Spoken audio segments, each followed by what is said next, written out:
Assalamualaikum warahmatullahi wabarakatuh. Alhamdulillah wahdah. Wassalatu wassalamu ala rasulillah wa ala alihi wa sahbihi wa mawala.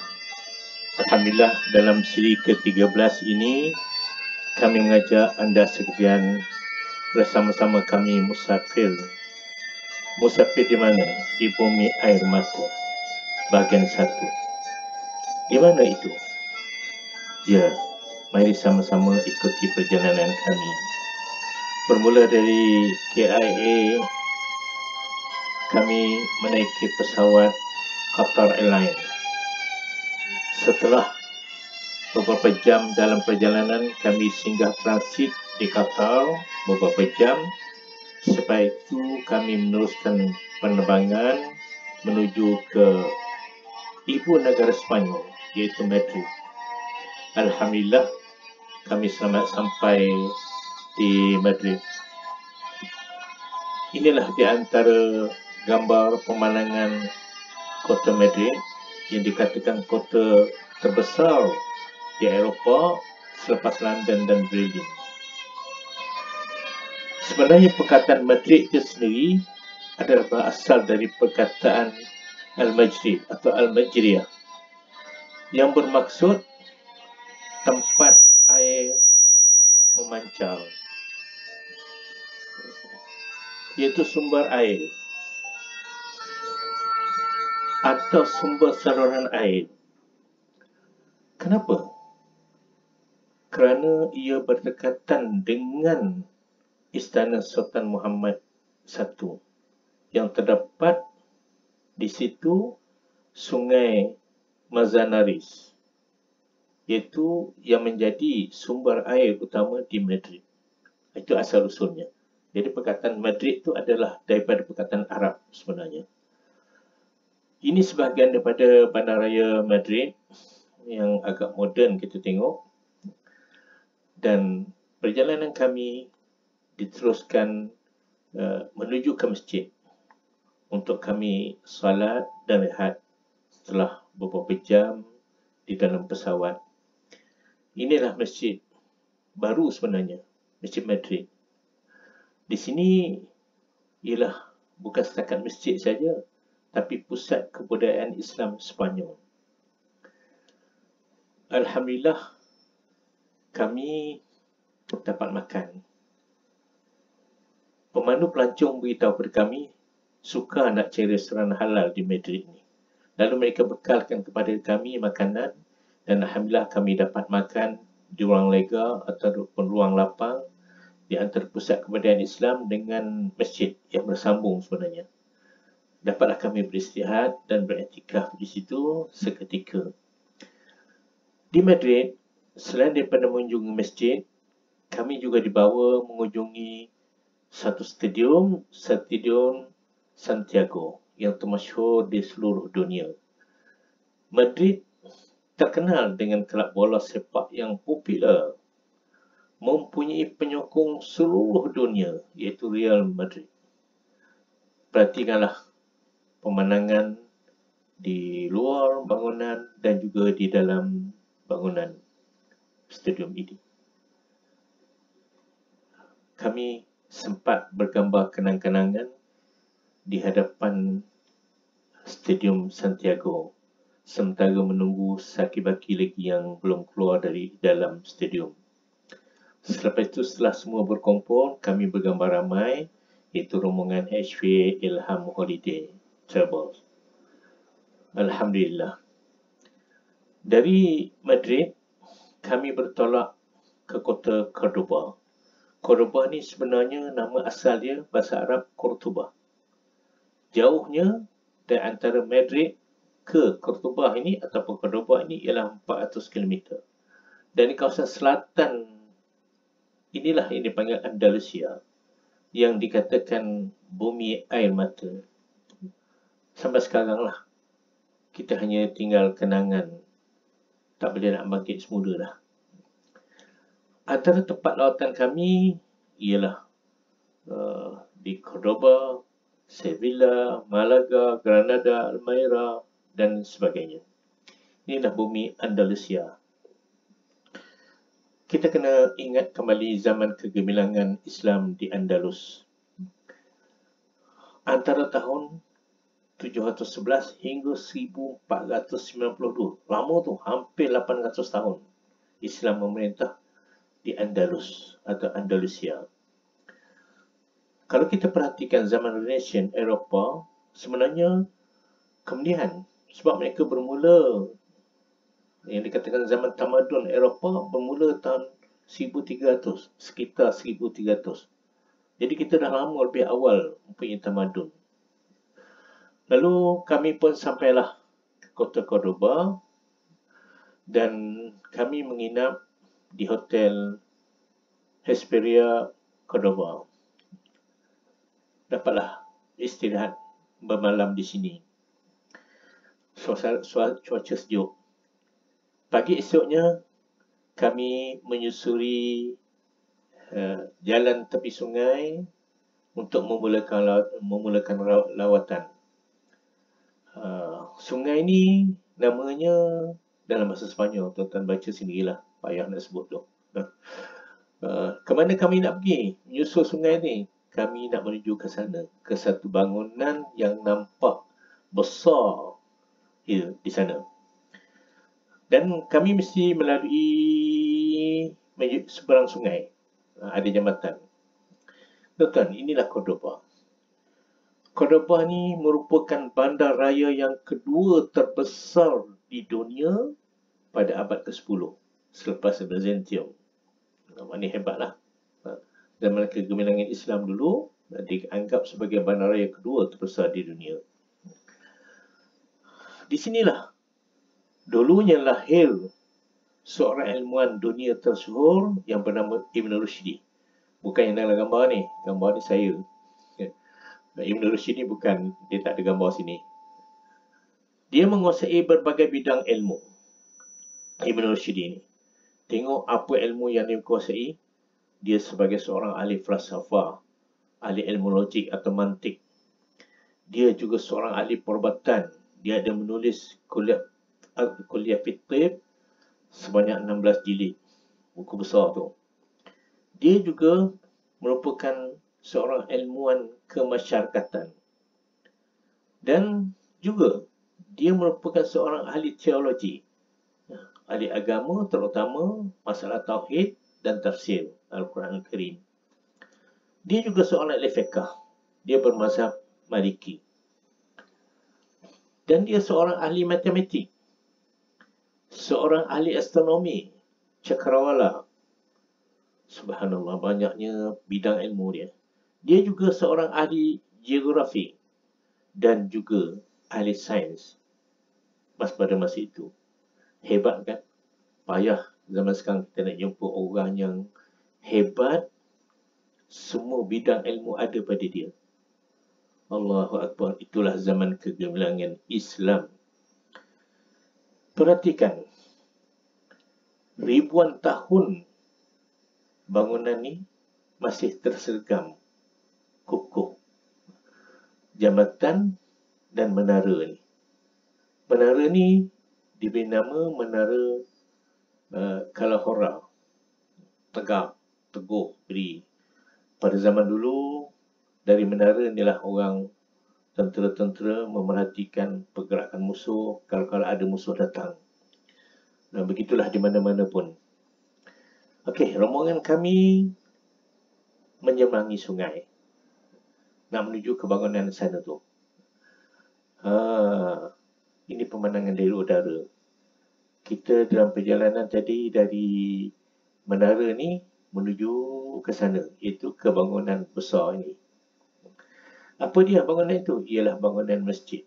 Jambatan ni ialah jambatan yang menghubungkan antara sebelah sini sungai ke masjid. Itulah dia Masjid Cordoba ataupun Cordoba yang menjadi kenangan sepanjang hayat kita. Kenangan apa? Kenangan sebuah permata yang sudah pun hilang dari kita. Bagaimana dikatakan permata yang sudah hilang? Nanti kita saksikan sendiri apa ceritanya dengan masjid ini.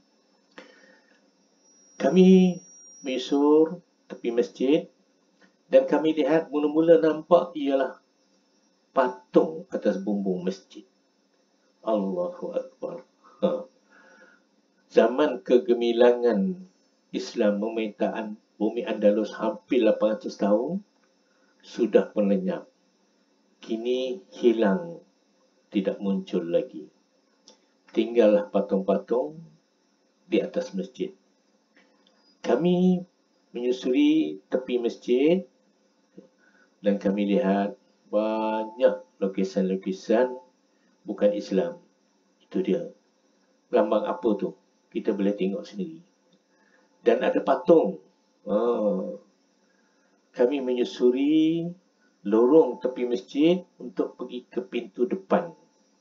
Pintu depan masjid. Sebab dia kena pusing. Okay. Di belah sana tu baru jumpa pintu. Okey, lorong ni sempit sangat sebab banyak bangunan-bangunan. Kita lihat di antara kawasan yang kami lalu ialah kami melihat ukiran-ukiran seni Islam tu masih ada. Tapi pintu-pintu semua dikunci. Kecuali satu je yang buka, nanti kita tengok. Dan ini apa? Ada patung di masjid.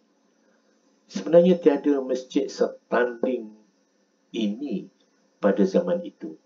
Besar, luas kalau kita tengok. Masjid Jami' di Cordoba ini diberi nama La Mosquita Al-Jamaah. Tuan-tuan bacalah sendiri bahasa Sepanyol ni. Ini ialah salah satu pembinaan tamadun Islam yang paling penting di Andalusia.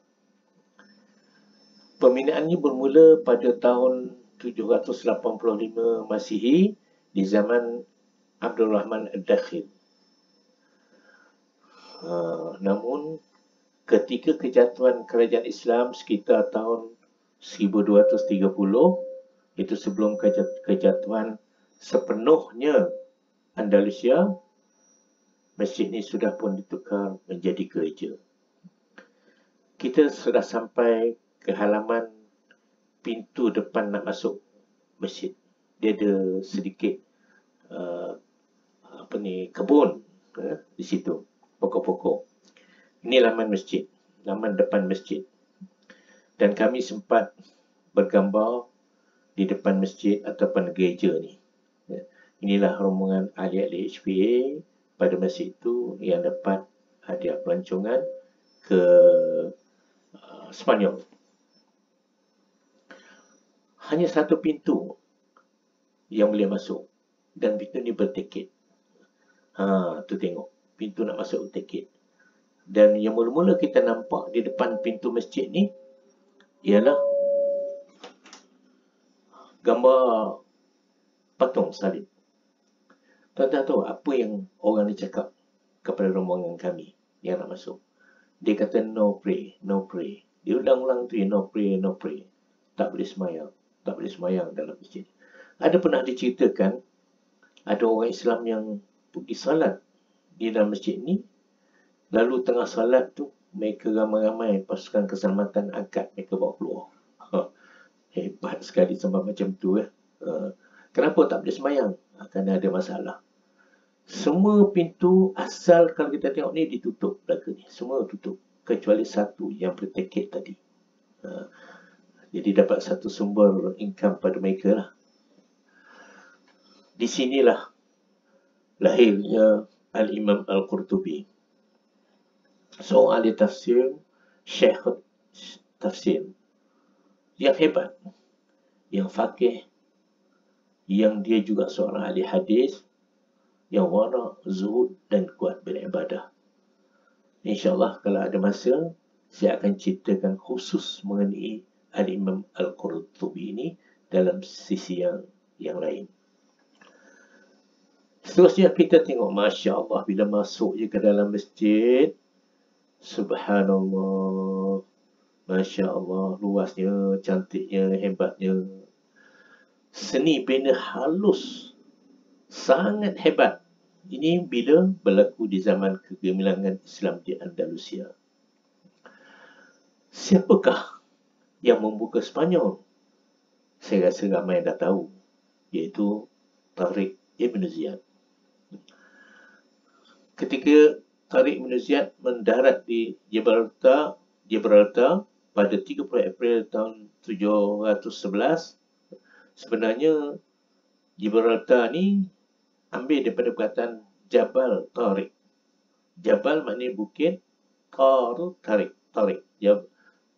Gibraltar atau Jabal Tariq, bukit tempat tentera Tariq Ibn Ziyad naik ke Sepanyol, berlawan, bertempur dan dapat mengalahkan Raja Roderick yang sangat zalim itu. Akhirnya satu wilayah di Sepanyol ditakluki oleh orang Islam. Beliaulah yang menamakan Sepanyol ni sebagai Andalus atau Andalusia. Indahnya masjid. Tuan-tuan tengok. Tengok. Perhatikan seni bina dia. Sampai sekarang masih dikekalkan. Tapi sudah dicemari. Okey, dicemari dengan apa? Nanti kita tengok kemudian selepas ini. Tiangnya besar-besar. Bukan kecil-kecil tiang, tuan. Tengok satu pemeluk. Sebesar satu pemeluk. Kebesar kan? Itu dia. Ada berapa tiang ni? Banyak. Terus sangat lapang untuk beribadah. Tiang yang besar dan kecil, ada orang kira sekitar 1000 tiang. Dan ada 1000 lebih lampu. Tak ada masjid yang menyerupai masjid ini. Dengan keindahannya, luas, besar, halus seninya. Allahu Akbar. Inilah yang dikatakan masjid air mata. Pasal apa? Ada pasal. Yang tinggal sekarang mihrab. Mihrab ni ada tulis ayat Quran tu. Satu-satunya ayat Quran yang dikekalkan pada dinding mihrab. Tapi dikawal. Ini ayat Qurannya. Huwallahu alladhi la ilaha illa huwal malikul quddus salamul mu'minul muhaiminul azizul jabbarul mutakabbir subhanallahi amma yushrikun. Tu ayat Quran tu. Tuan-tuan bacalah sendiri, cari terjemahannya. Apa makna ayat Quran tadi? Dialah Allah, tiada Tuhan melainkan Dia, dan seterusnya. Tapi kita tak boleh dekat dengan mihrab ni, dihadang dengan pagar. Kita tak boleh dekat. Maknanya ditinggalkan sebagai satu warisan kebudayaan saja begitu. Bukan lagi untuk dihayati lah. Sebab dia sudah tidak jadi masjid. Dan inilah satu-satunya masjid yang tidak dibenarkan solat. Malang sekali. Kenapa tak dibenarkan solat? Kerana sudah dijadikan gereja. Tengok tu, patung salib. Gereja di sini bukan satu, dia banyak mazhab. Ada macam-macam pula. Alangkah sedihnya. Masuk masjid ada gereja. Cuba kalau kita bayangkan tempat kita, masuk masjid kita ada gereja di dalam. Apa perasaan kita? Pedih tuan-tuan. Gitulah kita lihat bagaimana masjid yang begitu indah, yang begitu besar, ada gereja di dalamnya. Bukan sebuah. Tengok, di sebelah sana tu, masih ada lagi seni Islam. Tu nampak, kiri kanan tu. Okey. Mereka boleh semayang. Nampak ramai dia orang semayang. Kita tak boleh. Semayang kena angkat, bawa keluar. Itulah bagaimana bila mereka memerintah. Tak sama macam kita. Ketika Islam memerintah, diberi keadilan sebaik-baiknya. Allahu Akbar. Ini tengok lagi. Ni apa ni? Gambar-gambar patung-patung penuh dalam masjid. Allahu Akbar. Ini lagi. Apa benda ni? Patung. Nampak? Mana tak pedih hati kita melihat semua ni. Tapi apakan daya, kita tidak mampu setakat ini. Ni gambar-gambar. Bukan satu, tapi ada beberapa buah gereja di dalamnya. Saya sudah ulang beberapa kali. Banyak gereja. Masuk sudut sana ada gereja, sudut sini gereja. Sebab masjid luas, besar. Tengok. Dia orang berkumpul ramai-ramai. Ni lagi apa ni? Kalau kita tengok ni. Patung-patung. Banyak sudut lah. Patung-patung saja. Dan ada acara perkahwinan dalam masjid. Inilah akibatnya bila Islam hilang kuasa. Kita selagi ada kuasa ni, jaga kuasa orang Islam. Jangan sampai jatuh macam ni. Kerana bila jatuh, kita susah nak bangkit lagi. Dinding nampak tu. Masih ada lagi seni bina Islam. Acara perkahwinan terus-menerus dilakukan. Nampak tu orang berkahwin dalam masjid. Dulu tempat salat, sekarang ni tempat mereka pula dah. Tengok di atas tu, gambar-gambar patung. Dan mereka bergambar di luar masjid lah. Malang. Sekeliling dinding masjid ada saja patung-patung dan gambar-gambar. Ini lagi. Ini. Mereka semayang. Banyak TV pula tu. Sudut sana ada TV, sudut sana ada TV. Katanya mazhab lain-lain. Jadi tak sama mazhab. Jadi semayang kelompok lain-lain. Tu nampak. Ni lagi ada gambar-gambar lukisan. Allahu Akbar, Allahu Nabi Sawab. Jangan lupa subscribe, share dan panjang-panjangkan. Mudah-mudahan kita mendapat pahala menjedarkan umat Islam. Apa yang telah kita dapat dan apa yang telah kita terlepas. InsyaAllah akan menyusul bahagian kedua pula. Wallahu a'lam bishawab. Assalamualaikum warahmatullahi wabarakatuh.